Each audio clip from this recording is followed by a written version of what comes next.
Pupunta ba kayo, boss? Hindi. Pupunta ako bukas. Ay, dadagsain niya, boss. Titignan ko bukas kung maraming chika bebe. Yan. Pero anong gagawin natin sa mga chika bebe? Halimbawa, may magkagusto sa atin bigla. Nilapitan ako, sumasayaw ganun. Anong gagawin natin, Jay? Alam na, boss. Ganun mo ha, ayoko ng ganun. Hawin mo natin. Hawin mo, bawal yun ha. Boss. Ayoko ng ganung mga babae ha. Gusto ko sa babae yung mahinhin. Mga kapenyo, tirahin na natin itong mainit na issue ngayon. Pasok, intro!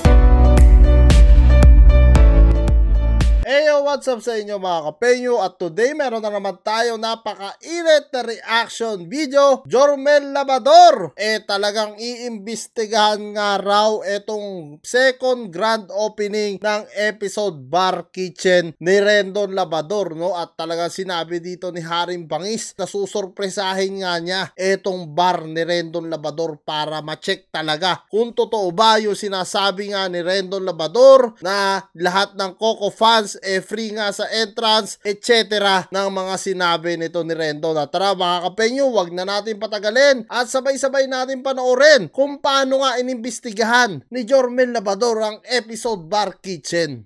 Pupunta ako, Rendon Labador. Siguraduhin mo lang na maraming babae dyan. Bakit, boss? Hindi. Pupunta ako bukas. Ay, dadagdag. Puta, malupit pala talaga to si Jormel ha. Puta, talagang mga chika bebe ang gusto. Puta. Akala ko talaga si Boy Bagsik lang ang maraming chika bebe sa Boracay. Pati din pala itong si Haring Bangis, no? Gusto rin ng chika bebe. At dito ba sa episode bar ha? Dadagsain niya, boss. Titignan ko bukas kung maraming chika bebe. Yan ang gusto ko kay Haring Bangis.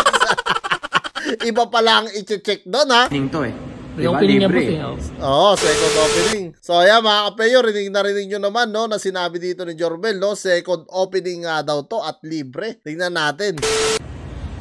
Uy, ay, nasa episode bar daw. Ano kaya ginagawa na ito sa episode bar? Haring Bangis! Uy, Jay, balita. Bagong kapit kayo, boss Anong ginagawa niyo dito boss sa episode bar? Mag-a-apply ako ng manager. Manager, boss? Manager. Putang. Sumakit ang ulo ko mga kapeyo. Manager na pala ang apply dito sa episode bar. Iba talaga si Haring Bangis. Yeah, kaya nagpagupit ako eh. Hindi mo, bago. Clean cut. May post si Boss Rendon Abaw na naman yung kay Coco Martin. Ayoko na. Okay, boss, iba. Ito, boss, iba. Anong iba? Paanong iba? Ito, boss, pakita ko sa inyo. Basahin nyo. Parang sa... Itsura pa lang na ito ni Haring Bangis. Lagi talaga ako natatawa. Basta ito content ko. Ito. Nagpost na naman. Babangon tayo ng mas malakas para malaman ninyo na business lang at walang personalan. Sa lahat ng Coco fans. O may Coco fans na naman eh. Sorry boss, kala ko wala. Sige na, tuloy na natin. Ililibre ko na ang entrance ninyo at free unlimited drinks pa. Parang ginaya yung strategy. So yan mga kapenyo, no? Si Haring Bangis yung nagbasa dito sa post nga ni Rendon Labador, no? Ewan natin kung totoo ba talaga lahat ng Coco fans ililibre nga neto ni Rendon Labador, ha? Strategy po marketing strategy nyo. Meron ba dito? One more shot. Free entrance. Cocktails, Jack and Coke. Jack Coke. Mauuwi na naman kay Cox yan. Iba ka talaga, rin tuliling ni Jormel. Coke, masarap yung Jack Coke. Yung Jack Daniels yun, tapos may Coke. Libre? Totoo ba to? Unlimited drinks for the ladies. Oh, di ba? Sabi sa inyo, boss Basta mga babae, boss, strategy nyo po strategy nyo yun. Strategy ko yan, Rendon Labador. Bakit mo ginaya? Alam ko, siguro baka napanood mo. Eto naman pala gaya naman pala ito si Rendon. Kay Jormel naman pala yan, Rendon. Dapat may sarili tayo strategy, no? Yung pinost natin. Yung pinost kong vlog, no? Baka yung sabi ko, pag maraming babae dyan sa bar mo, dadagsa yung mga lalaki. Boss. Baka kaya ginaya na, no? Nakakuha ng technique sa akin to, tapos credit sa kanya. Oo nga, boss Credit sa kanya to. Siyempre, yung may-ari ng episode bar, siyempre, matutuwa sa kanya kasi maganda yung idea Pero hindi alam ng may-ari na ako yung nag-isip nun. Galing sa inyo yung boss Yun, puta. Kasi ito pala talaga, no, yung katotohanan. Si Haring Bangis pala talaga yung nag-isip, no, ng mga chika bebe doon sa episode. Hindi na natin alam ngayon kung sino yung nagsasabi ng totoo dito sa dalawang magkapatid, no? Tol, ano nagawa mo? Oh, naglalaro ako. Bakit? Ano ba nilalaro mo? Aba, itong bagong-bagong labas ng Epoch Game, tol, na kung saan pwede ka manalo ng 10 to 50,000 pag swinerte ka. Wah, maganda yan. Ituro mo naman sa amin yan. Aba, napakadali lang manalo rito, tol. Unang-una sa lahat, i-download mo muna ang Epoch Game at pagkatapos mo ma-download to, mag-register ka. After mo mag-register, syempre, ilagay mo ang iyong cellphone number. Pagkatapos mo ilagay ang iyong cellphone number, lagay mo rin syempre ang iyong personal password. After mo mailagay ang iyong personal password, ilagay mo rin syempre yung ating referral ID. At pagkatapos niyan, magsisend sa'yo ng code doon sa cellphone number mo. Tayo na, pwede ka na maglaro. Ba, very easy pala yan. Oo, sobrang easy. Gusto mo, subukan natin. Etong paborito kong laro na color game. Ba, sige nga pa, tignan nga pa, paano yan? O sige, una sa lahat, panonoorin mo muna siya. Siyempre, kumbaga para ka rin nasa peryaan, pipintahan mo muna kung ano ba yung madalas na lumabas na kulay. After nyan, pagka na-timingan mo na yung kulay na gusto mo, saka ka tumaya ngayon gamit ang Gcash mo. At ito, ako naman ang tataya. Tataya ako ng tagpa 5 pesos doon sa color white. At tingin ko, mananalo ako dito sa color white na to eh.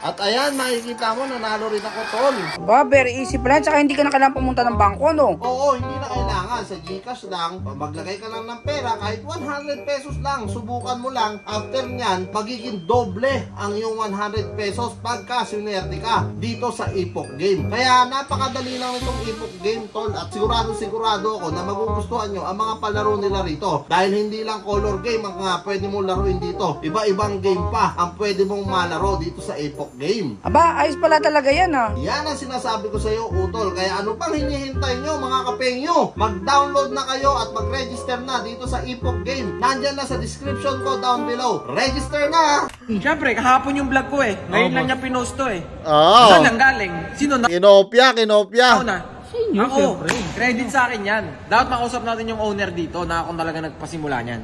Oo, boss. Pero tignan natin bukas ha. Kasi nakalagay dito Friday and Saturday. Oo, boss. So bukas to. Bukas yan, boss. Libre. Pag eto nag-flop pa rin, pag walang pumuntang babae dito, marami pa akong bala. Kayo na kailangan dyan, boss. Ako na kailangan dito sa episode, par. Isang po. Yan, puta. Iba talaga si Haring Bangis. Haring Bangis lang. Sa kalam, mga kapengyo, no? Siya na nga raw ang bahala dito sa episode bar, no? Poging Haring Bangis ang Ako na ang kailangan nyo. Pero ngayon, sige, pagbigyan natin. Kasi syempre, utol yan eh. Oo, boss. Kuya ko yan eh. Syempre, mas matanda yan sa akin. Pagbigyan natin, kahit kinopya niya yung technique ko. Oo, boss. Sa inyo, boss eh.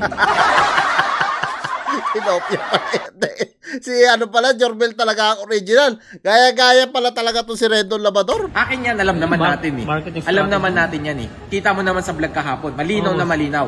Oo, boss. Ang mga lalaki parang mga langgam. Oo, boss. Kung saan yung may matamis, andoon yung mga yan. Yun. Sinabi ko yan. Chick boy na pala kayo si Haring Bangis, ha? Napakalinaw niyan. Napakalinaw, boss. Malinaw pa sa malinaw yan. Kahit magsalamin ka, malabo mata mo, malinaw pa rin yan. Lilinaw, oh. Tama, boss. Okay. Pupunta ako. Rendon Labrador, siguraduhin mo lang na maraming babae dyan. Ayan ang titingnan natin bukas, Yan ang boss. titignan ko bukas. Siyempre. Puta, iba talaga yung investigasyon dito ni Haring Bangis, ha? Ba't hindi talaga mag-imbestiga to, ha? Dapat hindi Haring Bangis ang tawag dito. Haring Investigador po. Malupit ng imbestiga, eh, oh. Parang detective na detective ang lagayan ni Haring Investigador dito, ha? Siyempre. Babae. Oo, boss. Siyempre. Pero distraction yan, ha? Hindi Oo tayo naman, magpapadistract sa mga babae. Titignan lang natin sila. Titignan natin yung bar kung talagang dinagsa ng mga babae, okay? Kumbaga, magmamatsyag talaga siya dito sa episode bar, ha? Pero Okay. mukhang dadag sa inyo, boss. Pupunta ba kayo, boss? Hindi. Pupunta ako bukas. Ay, dadag sa inyo, boss. Titignan ko bukas kung maraming chika bebe. Yeah. Ngiti pa lang nito, puta. Nakakaloko na, eh. Pero anong gagawin natin sa mga chika bebe? Halimbawa, may magkagusto sa atin bigla. Oh. Nilapitan ako, sumasayaw ganun. Oh, anong gagawin natin, Jay? Alam na, boss. Ganun mo ha, ayoko ng ganun. Hawin mo natin. Ayaw pala na chika. Gusto pala, hinahawi yung chika bebe, ha? Ano, bawal yun, ha? Oo, boss. Ayoko ng ganung mga babae, ha? Gusto ko sa babae yung mahinhin. Uy. Mahinhin. Puta nga, kaya pala wala pang asawa to eh. Maselan, puta. Gusto daw niya yung mainhin, mga kapenyo. Kumbaga sa ano eh, ang gusto ata nito, yung mga sponky, puta. Kaya pala, boss eh. Ayoko ng mga nagaganon-ganon, lalapit sa akin, dinidikit yung mga ano. Alam mo yun, Oo. mga babae, dinidikit-dikit sa akin na ganon. Pag sumasayaw kunwari, ayoko ng ganon, ha? Alam na natin yung boss. Kaya bukas, titignan natin, ha? May DJ dito. boss. Nabasa ko eh. DJ Justin, galingan mo. Kung nanonood ka, DJ Justin, kilala kita eh. Alam ko magaling ka. So, Sikat yung pakitaan boss, mo sikat ko. yun eh. Pakitaan mo ko, ha? So, ayun lang. So, ano, itutuloy ko ba ito pag-a-apply ko? Wag muna, no? Wag muna, Kasi boss. ginaya yung technique ko eh. Oo. Akala ko naman, hindi pa nag-post eh. Kaka-post lang 18 minutes ago. Pambala natin. boss, 18 minutes ago. 18 minutes, boss. So, habang wala pa yung owner, alis na tayo dito. Ano sa boss? Mamaya. Huwag mo Kasi na baka pagkatanungan, sabihin, baka sabihin ng owner, ako yung nanggaya. Oo, Hindi eh. Oo. Hapon ko pa vlog yun eh. Mababaliktad si Haring Bangis kung sakaling malaman ng owner nga na etong si Haring Bangis ang nanggaya kay Rendon Labrador, no? Pero reality check, alam naman natin lahat. Si Haring Bangis talaga yung naghahanap ng chika bebe. Malupit to. Isipin nyo ha, naghahanap na ng chika bebe, maselan pa po. Ibang investigasyon na gagawin nito ni Harry Tuliling ni Harry Bangis dito sa episode bar, ha? Yung owner dito hindi naman nanonood ng mga ganun yun. So, baka mapahiya ako ngayon, hindi ako matanggap. So, alis muna tayo ngayon. Oo, boss. Sige, Tama, batch muna. Sige. Na lang. Check muna natin tomorrow kung talagang solid yung bar, ha? Oo, Kasi boss. reopening to eh. Reopening niya, Libre. boss, eh. Oo.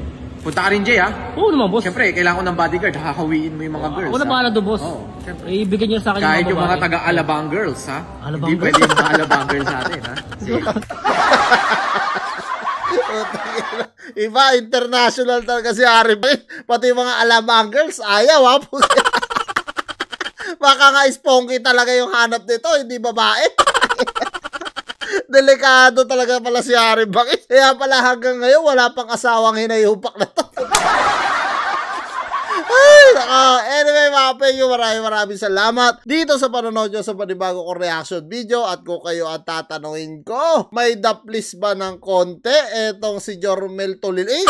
Si Jormel Labrador. Mukhang ayaw ng chika bebe at maselan ata to dahil pinapahawi sa kanyang cameraman. Kayo na bahala, umusga mga kapenyo kung ano nga ang gagawin dito ni Jormel Labrador at kung paano ang investigasyon na gagawin nga niya. I-comment nyo na lang down below lahat ng opinion nyo mga kapenyo at lahat po yan mababasa ko. Maraming salamat mga kapenyo at kita-kita naman tayo sa susunod kong reaction videos.